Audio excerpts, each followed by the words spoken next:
This audio is recorded February 19th, 2016 for the show Open Eyes, found at openeyesnetwork.com. My name is Ira Robinson, and I recorded this audio to explain the situation that America finds itself in today in comparison to what happened during 1942 and World War II. Thanks for listening, and go to our archives at openeyesnetwork.com. So, today in history, today, February 19th, it matches a date in history that kind of lives in infamy. Not December 7th. Oh, no. No. February 19th. This is the date when the United States, the President of the United States, demanded that all people of a certain skin color and country association, therefore, be thrown into internment camps. It happened in 1942 when the president decided to jail into these different camps Japanese Americans, American citizens who had done nothing more than to have a certain color of skin and ethnic background. And while they were stuck in internment camps, they lost their businesses, they lost their jobs, they lost a lot. There were a few that lost their lives. They literally lost it all because of the way that they looked. And if you don't think that the exact same thing cannot happen in the here and now, you're absolutely wrong. You are absolutely wrong. If you haven't noticed, there are FEMA camps all around, and they do serve a purpose. They do serve a purpose. Even if they have not been used yet, they will be. They're not just sitting there for show. They are sitting there waiting for the moment when the president decides again, okay, this certain group of people does not fit in with the profile of the people that we want to be here, and we can get rid of them. It happened before. It can happen again. There's nothing in the books that says that it cannot. Nothing has changed. So, I just wanted to make sure to remind people that this kind of thing occurs. With all the racism issues that we have in today, the United States today has become a mess, to say the least. And we've covered some of that stuff here on our show. We've covered some of that stuff here on the network, with Brothers in Arms on Thursdays with Joe Long, my co-host there. It's rampant. It has gotten worse in the 8 years that Obama, 7, that Obama has been president than at any time in the past 50 years. We have literally stepped backwards in time. And we may have stepped all the way back to February 19th, 1942, and that time zone where 110,000 American citizens who just happened to be of Japanese descent or ethnic background were thrown into internment camps based upon nothing but that fact alone. While at the same time we were going and spreading democracy and freedom to the European nations because Hitler was doing the exact same thing. The hypocrisy in the United States of America has been rife in its 200 plus years of existence. We started off that way. And again, that's something that we've talked about on our show quite a bit, reminding people of the background, the darkness that this country started in. When you start a country in that kind of darkness is associated with that company or that country from that point forward. It's a stain that's on that country. It's a stain that's on that nation. That's a stain that every single one of us carry because we live here in this country. There's a karmic price that has to be paid for the things that have been done in the name of us, we the people. Because we the people have not stood up and said, you're not doing this in our name anymore.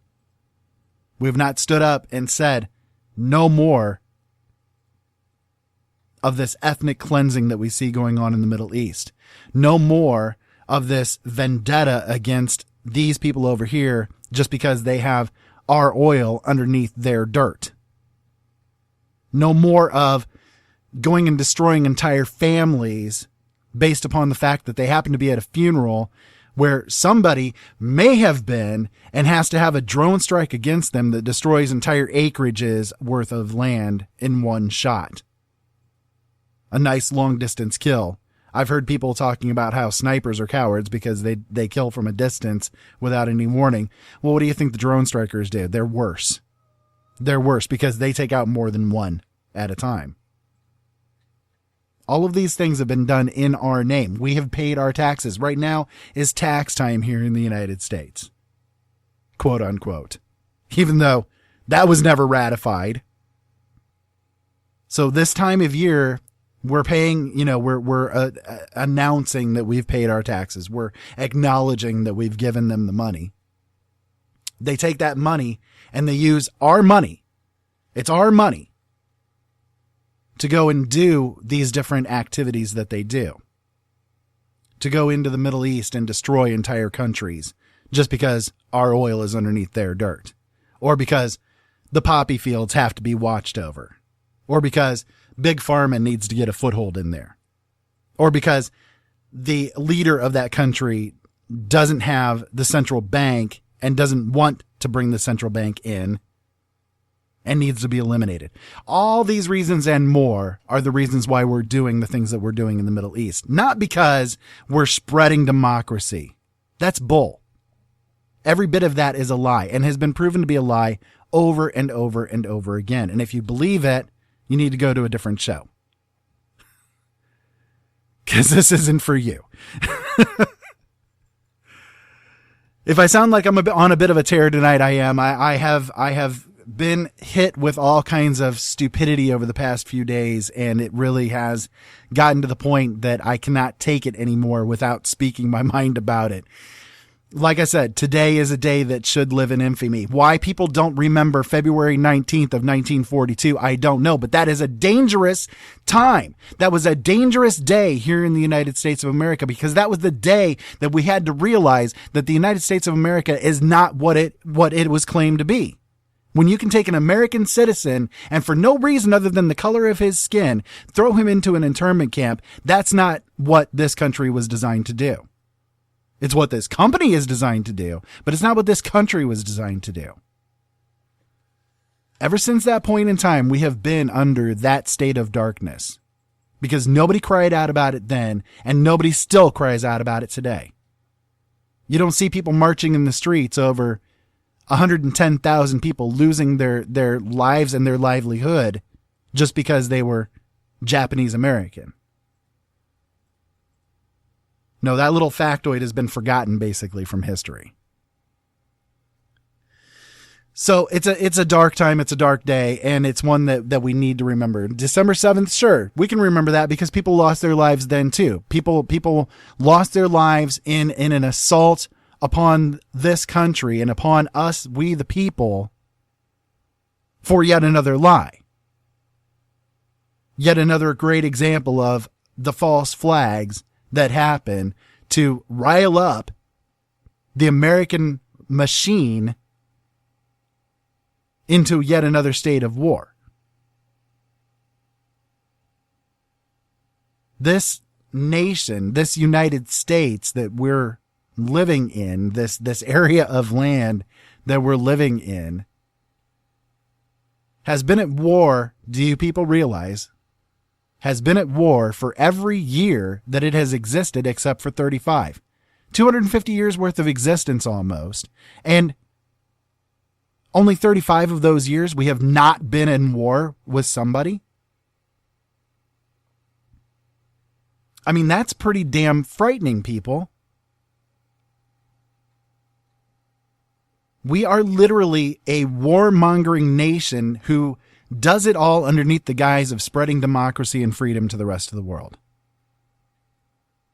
You want to take a look at what democracy and freedom looks like to the rest of the world? Take a look at Iraq. Look at the mess that's left in Iraq at this point in time, where literally, even if you believe the official story of 9/11, even if you believe that official story where 2,600 people lost their lives because 19 guys from a cave with a couple of box cutters stole a couple of planes and crashed them into a building and 2,600 people died, even if you believe that official story, there have now been over 1 million deaths associated with the Iraq people, the Iraqi people, since the start of our war against them in 2002.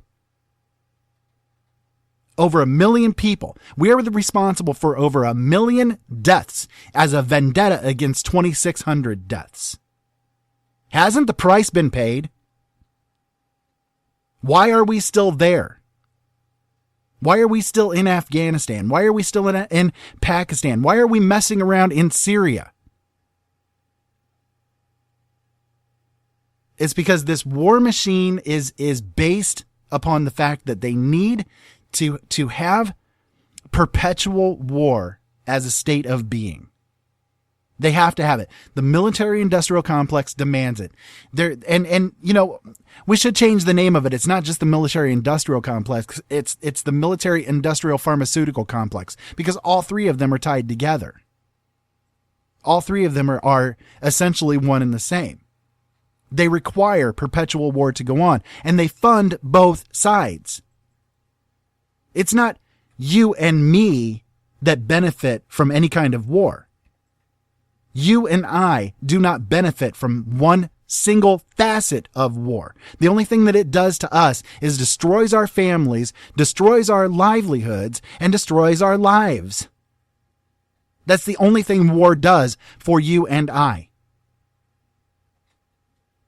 But you know who it does benefit? It benefits Halliburton. It benefits Monsanto. It benefits all the other hundreds of companies that get their noses involved in the war business, the war industry. It benefits the pharmaceutical companies because they get to supply all of the vaccinations to the soldiers. They get to supply all of the medications and the medicines to the soldiers when they come back. They get to supply all of the treatment facilities that are required to take care of the veterans when they come back destroyed.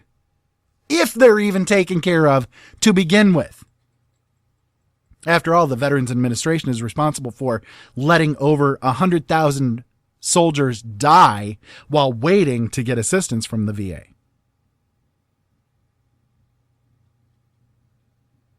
The only people that benefit from this stuff are the elites, those that are in control of this stuff. They're the only ones that benefit. You and I benefit not one bit. It's always all about who is benefiting from one thing or another. So who benefits from these perpetual wars that we're in? Who benefited from the fact that these Japanese Americans were interred? 110,000 Japanese Americans put into camps, put into prison camps, based upon nothing but the fact that they were Japanese Americans. So American citizens, 110,000 American citizens put into internment camps just because of their skin color, just because of their ethnic background. And if you do not think that that cannot happen now, you are wrong. It absolutely can and will happen again. It's all the game that they're loving to play. They are loving it, because they're benefiting and profiting from both sides. We have right now all kinds of war stirring up over the whole Syrian stuff. And you guys know what's going on as far as the Syria stuff is concerned. I don't have to get into that here and now. That would take up too much time, and I'm too tired to deal with it. You guys know what's going on there. And now we have Turkey and Russia starting to fight over the scraps there in Syria. So what's going to happen? The United States is already starting to back Turkey and going up against Russia. It's already happening. We're seeing the lead up to the full-blown World War III right here and right now. And again, this day in history, 1942, is when all of these American citizens were put into these camps. And if you don't think that this is going to be a great lead up for the exact same thing to happen again, you're wrong. Those of us, I seriously, I can see it. Those of us that are against the ways that the government is doing things and the ways that the lies are being told, those that they claim are conspiracy theorists, we'd be perfect for those camps, wouldn't we? We'd be absolutely perfect for them. So, I guess the takeaway from all of this is to grow in knowledge, to do research yourself and find out if what I'm saying with all of this is true. Am I wrong with what happened here in history? Am I wrong? No. It's easy to look up. It's easy to find historically that this event happened. And it was on this particular day that the command was given and they were immediately starting to be interred. Again, just like happened in Germany at the exact same time, and why we went over there to stop. Do research, people. Do your research. Think for yourselves and stop listening to what the mainstream media is trying to tell you is the important things to be paying attention to. Open Eyes looks for the truth in all things, no matter where it may lead. Whether it is the paranormal, government cover-ups, the dark agenda that the puppet masters are bringing to this world, or aliens and UFOs, no subject is taboo or off limits. Listen to Open Eyes Mondays, Wednesdays, and Fridays on the L&M network at latenightinthemidlands.com or openeyesnetwork.com starting at 7 p.m. Eastern Standard Time. Open hearts, open minds, open eyes.